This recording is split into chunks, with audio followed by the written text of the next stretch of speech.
The central government has issued guidelines for the opening of places of worship, temples from the 8th of June.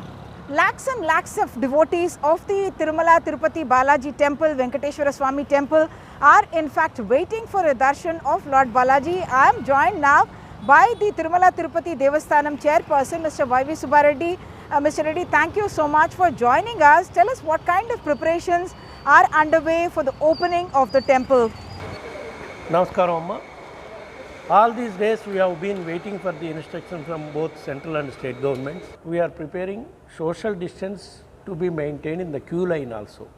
And earlier you used to allow in Vaikuntham, that is before going for the main temple, they will have to wait and sit in Vaikuntham queue complex. That also we are avoiding, because if we allow Vaikuntham also, queue complex also, about 100-200 people they will gather in one place. To avoid that, we are asking all the devotees, once lockdown is lifted from 8th onwards, to book on slot booking, so that online they can book for Sarva Darshanam or for VIP Darshan, whatever it is. Online they have to book and come to the darshan. If online booking is not possible, some villagers, some people in remote areas, sometimes they may come directly.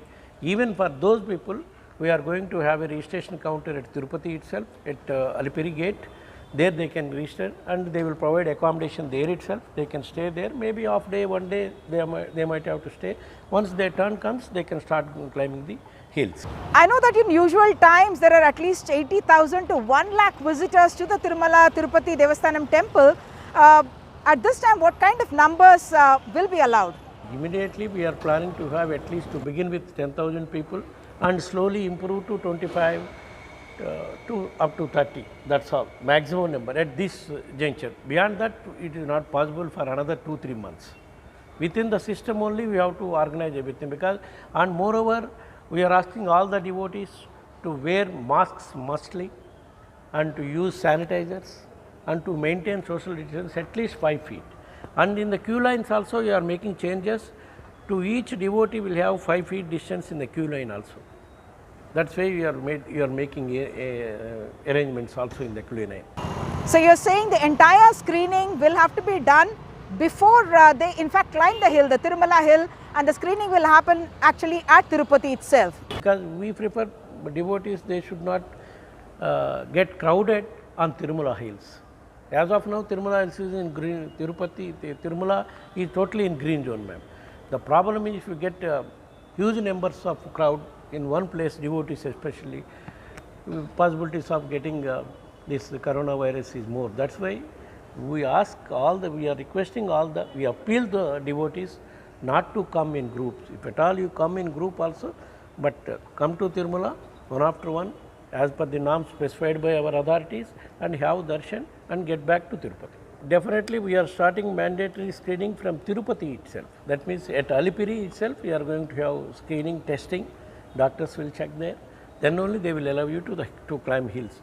Once they climbed hill, after climbing the hills, before entering to the main Mahadwaram of temple, there again they have to go to the screening, all the tests. All along the queue line also, we are going to have the sanitizers, automatic sanitizers we are installing every 50 feet.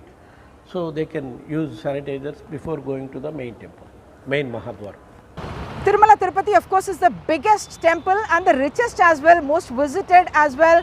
But lockdown has had its impact on the revenues at the temple. Are you giving up on certain projects? You also run some certain charitable institutions. Give us an outlook on what exactly is planned with the kind of reduced incomes you have. Are there going to be any layoffs? Yeah, ma'am. Yeah, it is like any other institution, but it is a holy place, biggest holy place in world, Hindu holy place. There you should not look for any revenue or profit or anything else, but naturally along with all other institutions we also got affected because of our revenue, heavy deficit in our revenue receipts. Of course, somehow by the grace of the God, we are able to sustain and we are able to manage as of now, and we will manage also. We are able to pay the salaries, we are able to maintain the system, and we are able to maintain all our hospitals and institutions, schools, colleges. As of now, no problem. But there is definitely a problem, the revenue deficit problem is there, but definitely we will overcome in future. We are not only in layoffs, we are maintaining as it is, whatever in the same system earlier you are maintaining in the same system. Even today you are maintaining all our educational institutions and hospitals and old age homes and orphanage, everything you are maintaining by the grace of God. There is no problem. There was a controversy recently about the TTD putting up lands for sale. Of course, the government subsequently clarified, saying that the land sale issue has been stalled. What is the latest on that? That's over, madam. That's over, madam. That's not initiated by our government. It was initiated by earlier government, earlier board. They tried to use it as a weapon against our government and our chief minister and our board. We have clarified it, and nobody so far in the history of the TTD has given a GO like our honorable chief minister, Andhra Pradesh chief minister has given to stall the earlier board decision to sell the properties. For many of the devotees and pilgrims, as part of the offerings to God, they tend to give their hair up, and there is a mundan that happens there. Is that something that's going to be allowed now, and what kind of precautions should pilgrims expect?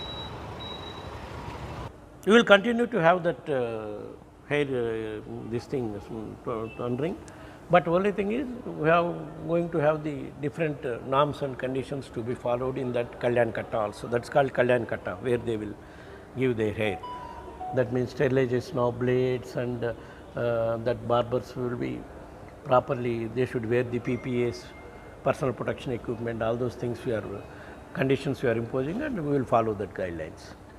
Just to end on a sweet note, of course there is still some time before people can get a darshan of Venkateshwara Swami at Tirumala, but even before that you have started distributing laddus and huge queues are lining up for that.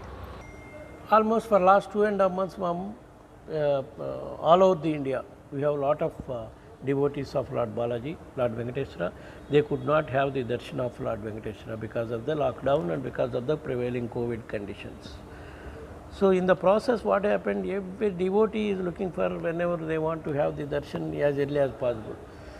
And they have also number of requests, thousands of requests have come to us saying that at least why don't you allow the prasadam of Lord Balaji at least in our places, in their own places, because they can't travel even to pick up the prasadam, laddu prasadam and at Tirupati. So in our meeting we have a discussion about this, and we started distribution of land at their doorsteps in Andhra Pradesh, in all the 13 districts last week with the government permission, and the response was superb, and devotees are overwhelmingly felt happy because they are having, if they are not in a position to have the darshan of Lord Balaji, they are happy that they are getting prasadam to their place. After seeing that response, we have written to Telangana government, we have written to Karnataka government, we have written to Tamil Nadu government to allow the laddus. Thank you so much, sir, for joining us. I'm sure devotees are going to look forward to having a darshan of the Lord, following all the social distancing norms, the masks and the sanitizers along the way that you have mentioned about. Thank you so much for joining us.